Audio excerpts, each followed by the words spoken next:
বর্তমান সময়ে ছোট পর্দার পরিচিত মুখ শিরতাজ জেবিন সম্প্রতি এক পডকাস্টে অংশ নিয়ে ক্যারিয়ারের শুরু, কাজের পরিবেশ এবং সামাজিক যোগাযোগ মাধ্যমে তাকে নিয়ে চলা বিভিন্ন গুঞ্জন নিয়ে মুখ খুলেছেন। আলোচনায় উঠে এসেছে মিডিয়াতে মেয়েদের কম্প্রোমাইজ করা থেকে শুরু করে দুবাই সফরের পর্দার পেছনে নানা গল্প।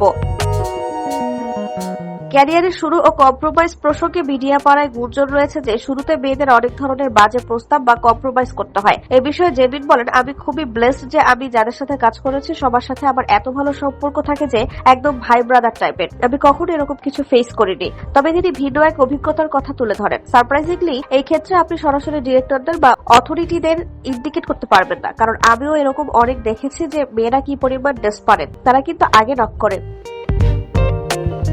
জেবিনের মতে শুধুমাত্র ডেসপারেট হয়ে বা কম্প্রোমাইজ করে কাজ পাওয়া সম্ভব নয়, কারণ পরিচালকের কাছে তার কাজ ও চরিত্রটাই সবচেয়ে গুরুত্বপূর্ণ। কক্সবাজার ও আইফোন বিতর্ক মিডিয়াতে বহুল প্রচলিত কক্সবাজার অ্যান্ড আইফোন শব্দযুগল নিয়ে জেবিন তার ব্যক্তিগত অবস্থান পরিষ্কার করেন। তিনি জানান, নেতিবাচক মন্তব্যের ভয়ে তিনি তার ব্যক্তিগত অর্জনের খবর সামাজিক যোগাযোগ মাধ্যমে শেয়ার করেন না। জেবিন বলেন, মানুষ এটা দেখে না যে একটা মানুষ কতটা স্ট্রাগল বা হার্ড ওয়ার্ক করছে।